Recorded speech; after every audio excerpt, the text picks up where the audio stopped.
Bonjour à chacun d'entre vous et bienvenue à ce culte de l'Église protestante unie d'Anguin et de la vallée de Montmorency, le pasteur Marc-Henri Vidal. On raconte l'histoire qu'après la Deuxième Grande Guerre, dans un pays d'Europe de l'Est, un pays pauvre où il y avait beaucoup d'orphelins qui se retrouvaient, un professeur dans une classe demanda à ses élèves de dessiner la chose pour laquelle ils étaient le plus reconnaissants. Certains ont dessiné une poule parce qu'ils en avaient tellement manqué et qu'ils aimaient, ils voulaient en avoir. D'autres avaient dessiné une représentation un peu de Dieu, de sa présence, de sa main. D'autres avaient dessiné des parents qui n'étaient peut-être plus là. D'autres avaient dessiné différentes choses, des animaux domestiques, un chien, un chat. Un enfant a dessiné une main. Les autres, en regardant le dessin, se sont posé la question, mais quelle drôle d'idée, dessiner une main. C'est quoi cette main? Celui qui avait dessiné une poule, de dire « Ah, c'est certainement la main de celui qui a nourri la poule. » Celui qui avait dessiné Dieu, « Ah, c'est certainement la main de Dieu. » Chacun, quelque part, voulant un petit peu récupérer ce dessin. Et alors, le professeur a demandé à cet élève « À qui est cette main ?» Et l'élève, de le regarder, de répondre « C'est votre main, monsieur le professeur. » L'autre, un peu surpris, de demander « Pourquoi ?» Et l'enfant de dire « Vous savez, dans la cour de récréation, j'étais très souvent seul avec mes pensées, avec mes souvenirs, avec ma douleur, avec mes blessures. Et plusieurs fois, vous êtes venu me voir à côté, vous m'avez pris par la main. Et alors, on a marché un petit peu ensemble, en faisant le tour de la cour de récréation. C'est votre main tendue, votre main que j'ai pu serrer, votre main qui, quelque part, m'a réconforté, signe de présence. » Le professeur, bien touché par cela, prenant conscience également à quel point de simples petits gestes peuvent accomplir de grandes choses. Lorsqu'on pose la question à Jésus, quel est le plus grand commandement, il y aura cette réponse, une réponse double. Cette question, en fait, sera posée à 3 reprises dans les évangiles à Jésus, et les réponses à chaque fois, quelques petites nuances, seront à peu près les mêmes. Une fois, Jésus lui-même posera la question à quelqu'un, et à nouveau, la réponse sera à peu près la même. Une réponse qui dit « aimer Dieu par-dessus tout » et aimer son prochain comme soi-même. Pourtant, Jésus n'inventait pas quelque chose de nouveau. Il citait l'Ancien Testament. Pour la première partie de cette réponse, dans le livre de Deutéronome, Moïse va prononcer la grande confession de foi du Premier Testament. « Écoute, Israël, le Seigneur notre Dieu, le Seigneur est un. Tu aimeras le Seigneur ton Dieu de tout ton cœur, de tout ton être et de toute ta force. Ces paroles que je te donne aujourd'hui seront sur ton cœur. » Alors les commentateurs juifs se sont posé la question, pourquoi est-il écrit que les paroles de la foi doivent être sur notre cœur et non dans notre cœur? Une version de façon un peu plus moderne que l'on saisirait bien. Et la réponse qu'ils ont donnée est la suivante, que si notre cœur reste fermé, les paroles n'en demeurent pas moins posées sur lui. Et quand arrivera le moment béni où notre cœur s'ouvrira, alors les paroles tomberont dedans et pénétreront jusqu'aux profondeurs de notre personne. Bien souvent, nous avons entendu la bonne nouvelle, l'Évangile, l'œuvre du Christ, de ce chemin de Pâques à la Pentecôte, mort et résurrection. Et ce matin encore, la parole va être prononcée. Mais apprends-nous, Seigneur, à ouvrir notre cœur, afin que ton évangile ne demeure pas posé à la surface de notre personne, mais véritablement qu'il puisse pénétrer jusqu'au plus profond de notre être. Seigneur, nous te présentons ce temps, un peu de temps. Nous te présentons nos vies, un peu de notre espace. Qu'elles s'ouvrent au souffle de ton esprit. Et je vous invite à chanter « Entends mon cœur ».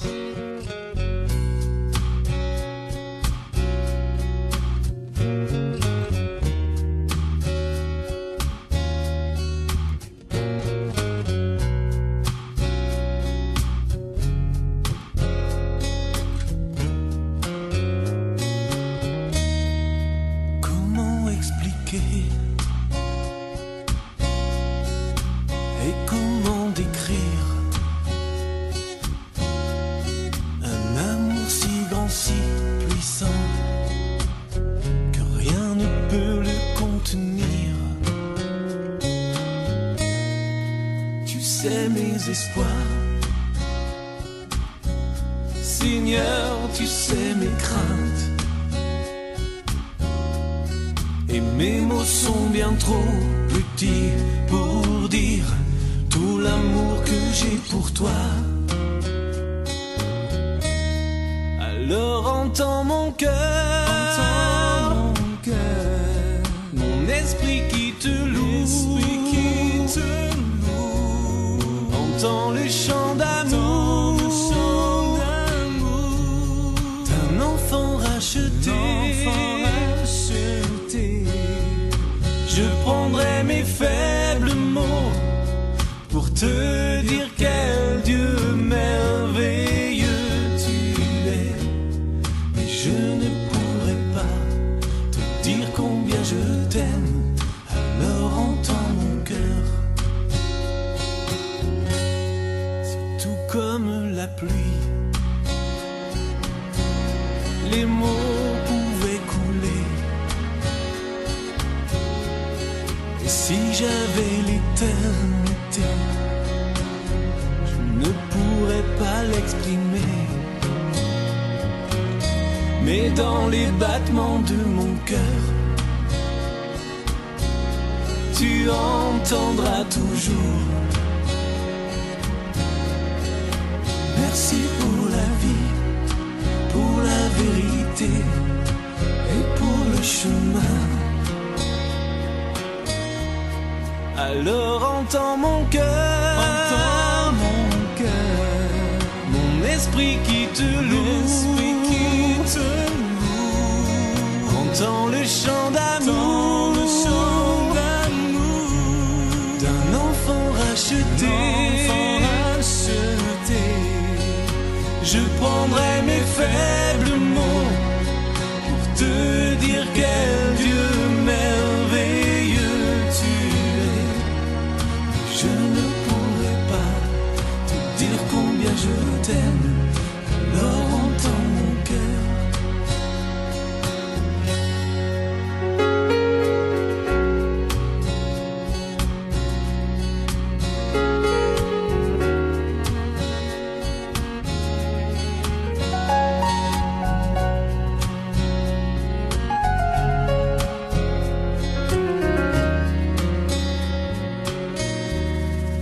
Tu sais nos espoirs, Seigneur, tu sais nos craintes. Et nos mots sont bien trop petits pour dire tout l'amour que nous avons. Alors entends nos cœurs, nos esprits qui te louent. Entends le chant d'amour, de tout est racheté. Nous prendrons nos faibles mots pour te dire quel Dieu merveilleux tu es. Mais nous ne pourrons pas te dire tout notre amour. Alors entends nos cœurs. Nous ne pourrons pas te dire tout notre amour.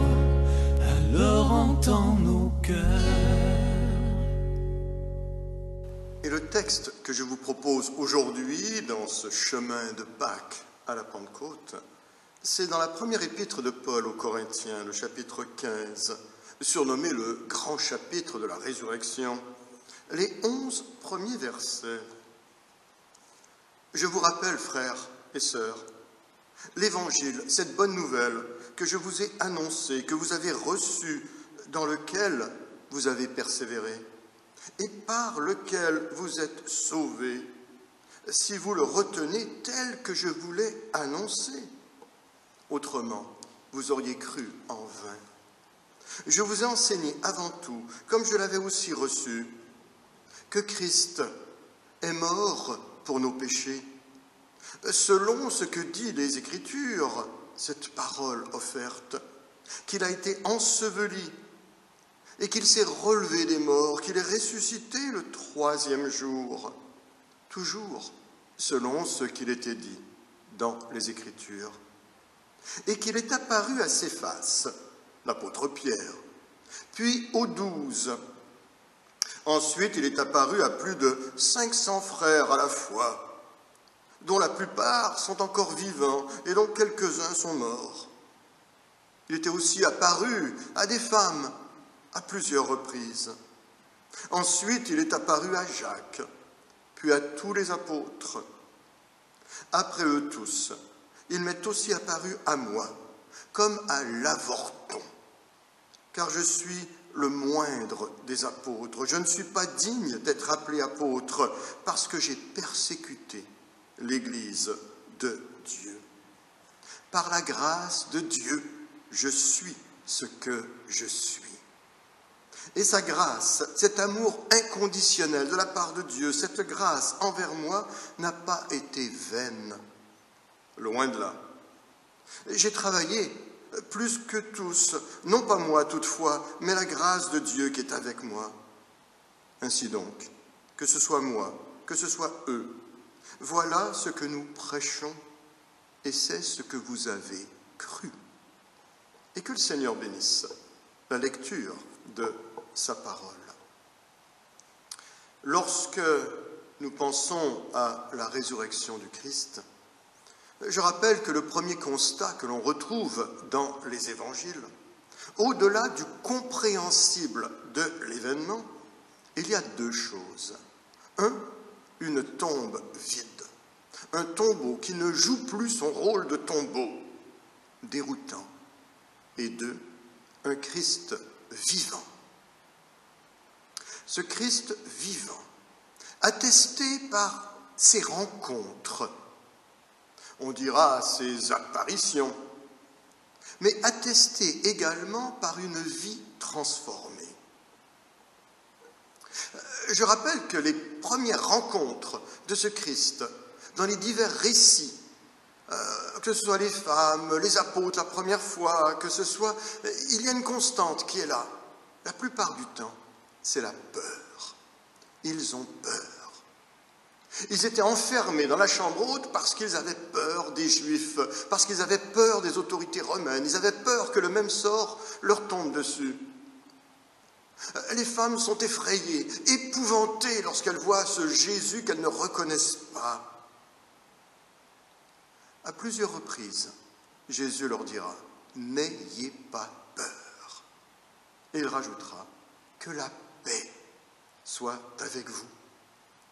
Je rappelle que la peur, c'est une inquiétude déraisonnée, alors que la paix, c'est la quiétude acceptée.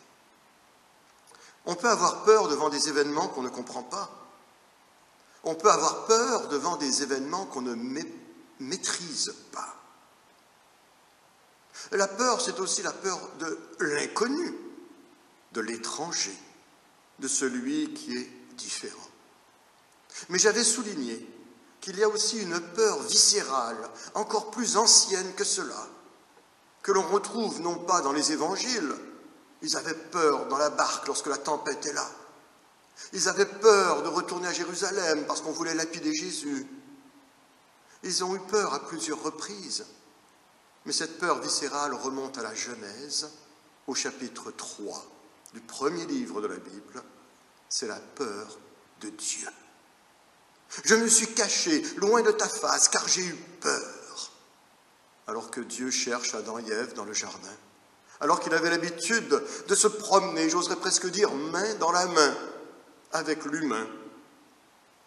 Parce que là, d'un coup, leur image de Dieu, leur perception de Dieu, ce n'est plus le Dieu d'amour, ce n'est plus celui qui accompagne, c'est le Dieu de justice, le Dieu vengeur, le Dieu de jugement, le Dieu espion, le Dieu policier, le Dieu qui fait mal. Ils ont peur. Mais justement, si on revient aux évangiles, cette peur se transformera en joie. J'avais également mentionné par le passé que cette peur face à Dieu, beaucoup de nos contemporains la vivent. Dans leur refus de chercher Dieu, c'est la peur de s'engager.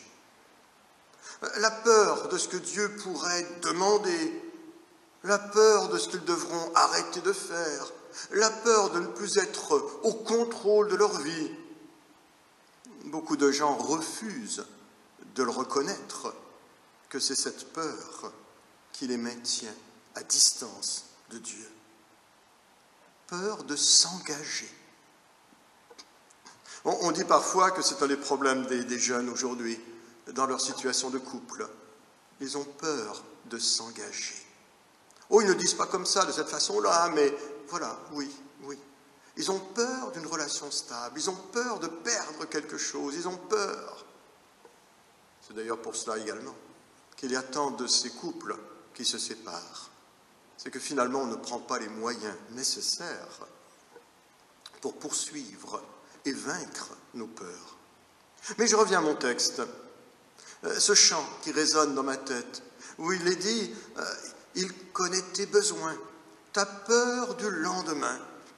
Avec mon Dieu, tu sais, tout ira bien. » Une autre version du refrain que nous retrouvons dans le recueil Alléluia dit la formule suivante « Il connaît tes soucis, ta peur du lendemain.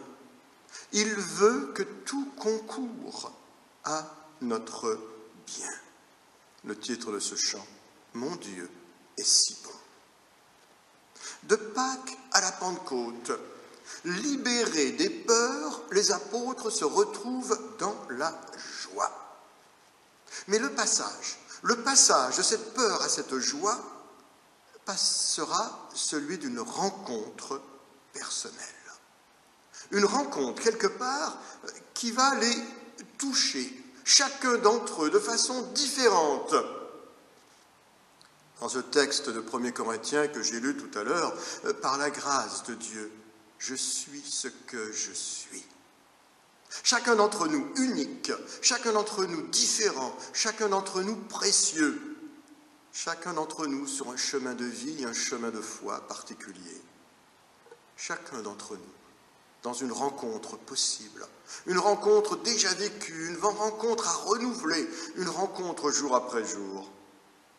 Les disciples sur le chemin d'Emmaüs, lorsque Jésus va rompre le pain, tout d'un coup leurs yeux vont s'ouvrir.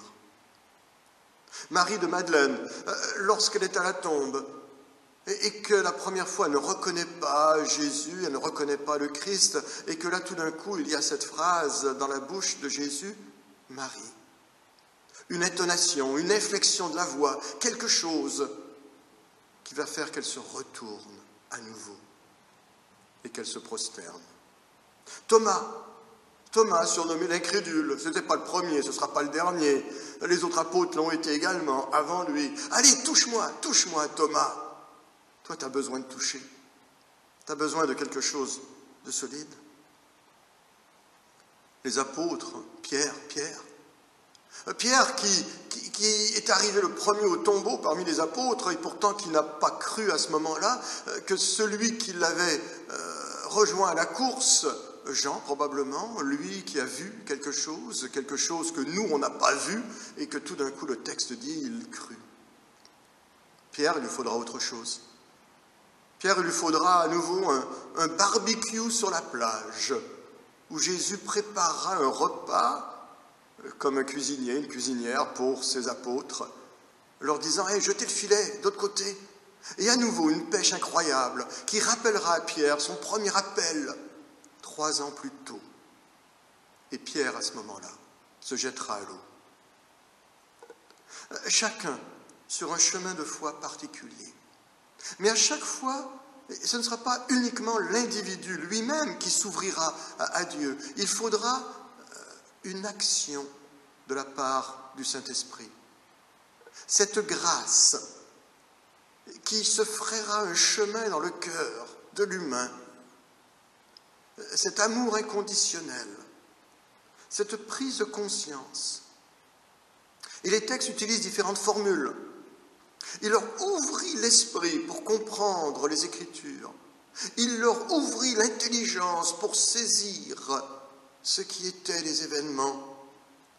Il leur ouvrit les yeux pour voir, comme Saint-Exupéry le dira, pour voir avec le cœur. Voir au-delà de la vue, comprendre au-delà du compréhensible, saisir au-delà des sens. C'est ce qu'on appelle la foi. La foi. Une confiance qui peut surprendre, une confiance qui peut dérouter ceux qui ne l'ont pas. Ce chemin de Pâques à la Pentecôte, cette rencontre qui bouleverse, cet existentialisme chrétien. On n'est pas chrétien par le baptême. On n'est pas chrétien par la confirmation. On n'est pas chrétien parce qu'on va prononcer une parole en disant « à partir de maintenant, je suis chrétien ». On n'est pas chrétien à cause de quelque chose d'extérieur qui viendrait indépendamment de notre volonté ou de notre être se greffer à nous. Non. On est chrétien par une conviction du cœur, une conviction profonde, une conviction nourrie du Saint-Esprit. Et cette conviction fera d'une bande de poltrons qui se sont sauvés aux 4 coins de la ville au moment de l'arrestation de Jésus. Cette conviction fera d'une bande de peureux qui voulaient se cacher. Cette conviction fera d'un groupe de gens effrayés des témoins de l'Évangile. Des témoins qui vivront une joie qu'ils voudront partager. Chacun à sa façon, bien sûr, et la façon de l'un n'est pas la façon de l'autre. À l'époque où l'on se situe, je rappelle que lorsqu'on se disait chrétien, c'était risqué. Ta vie était en danger. D'ailleurs, en grec, le mot témoin donnera le mot martyr, déformation de signification par la suite des événements. C'est un risque. Aujourd'hui encore, il y a un risque de se dire chrétien, de s'affirmer croyant. Un défi à relever.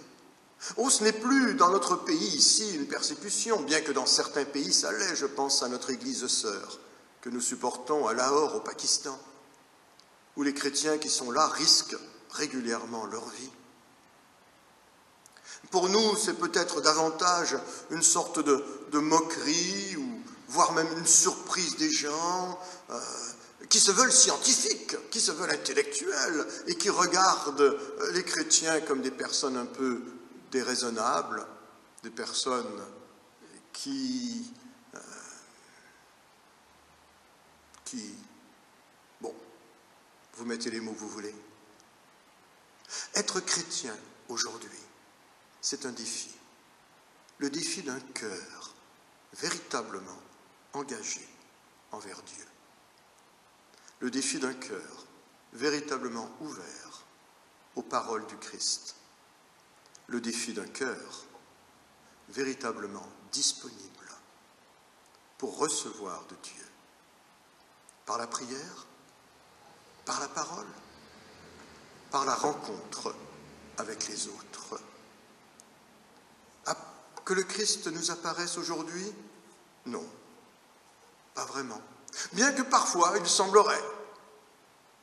Mais que quelque part, cette présence soit telle qu'elle nous remplit d'une conviction que oui, non seulement il est vivant, mais je suis vivant avec lui.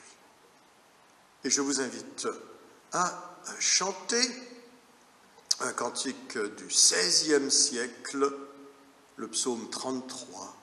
Réjouis-toi, peuple fidèle.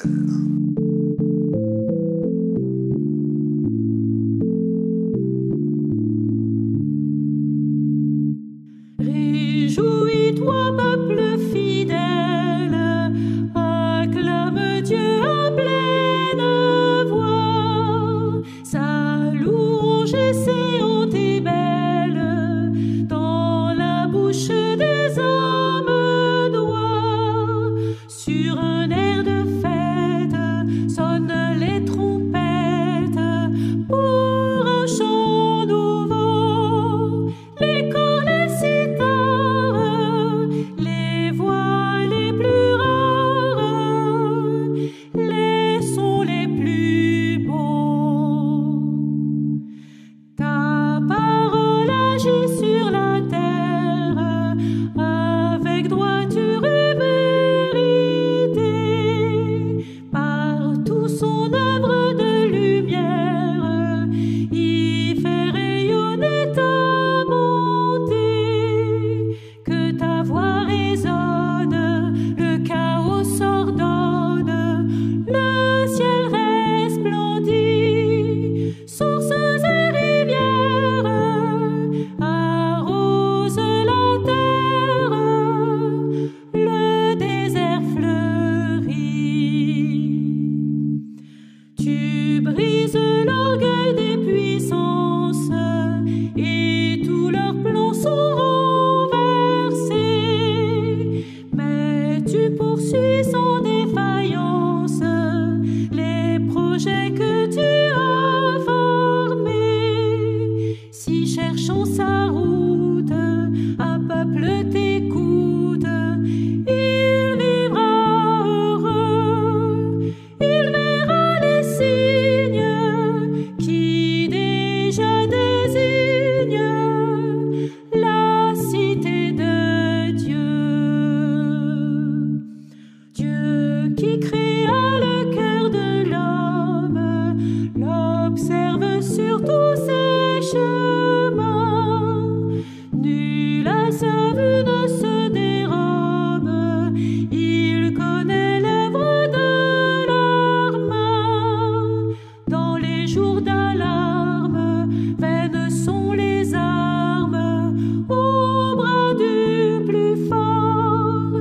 Dieu seul nous fait vivre, Dieu seul nous délivre des mains de la mort. Et dans la lignée de ce chant du XVIe siècle, un texte d'après Jean Calvin, adapté par le pasteur Antoine Nuis, « Tu t'es humilié pour nous exalter ». Un texte qui pourrait certainement se chanter sur un rythme rap.